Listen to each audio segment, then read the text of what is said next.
સાબરમતીમાં પાણી વધ્યું અને તેનો ગેરફાયદો કેટલાક કેમિકલ માફિયા ઉઠાવી રહ્યા છે। સાબરમતીમાં કેમિકલ યુક્ત પાણીનો નિકાલ થઈ રહ્યો છે। નદીમાં પાણીનો પ્રવાહ વધતા કેમિકલ માફિયાઓ સક્રિય થયા અને નદીમાં કેમિકલ યુક્ત પાણી ઠાલવી રહ્યા છે।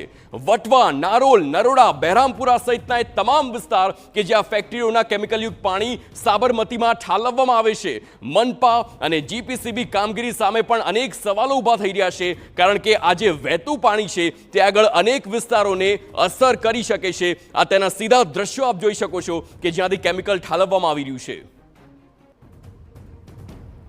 સાબરમતી નદીમાં ધસમસતા પાણી જોવા મળી રહ્યા છે। ઉપરવાસમાં થયેલા ભારે વરસાદના કારણે સાબરમતી બે કાંઠે વહેતી જોવા મળી રહી છે, ત્યારે આજ સમયનો ફાયદો કેમિકલ માફિયાઓ લઈ રહ્યા છે।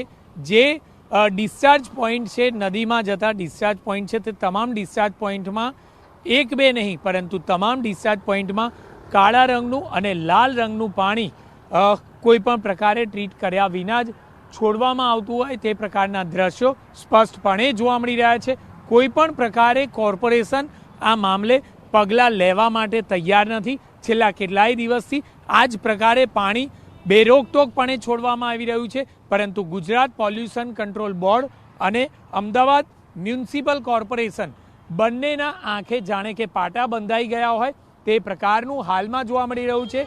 જ્યારે ધસમસતા પાણીનો પ્રવાહ બંધ થઈ જશે ત્યારે બેરોકટોકપણે કોઈ પણ પ્રકારે છોડવામાં આવતું આ જ પાણી અચાનક જ બંધ કરી દેવામાં આવશે અને જાણે કે કોર્પોરેશન અને જીપીસીબી પોતાની કામગીરી દર્શાવતું હોય તે પ્રકારની કામગીરીનો દોડ આ જ વિભાગો કરશે। આખરે કયા અધિકારીઓની મિલીભગત છે? શું મ્યુનિસિપલ કમિશનર અને જીપીસીબીના અધિકારીઓ આ મામલે કોઈ પણ પ્રકારના પગલાં લેવાના મૂડમાં નથી? તે સૌથી મોટો પ્રશ્ન છે।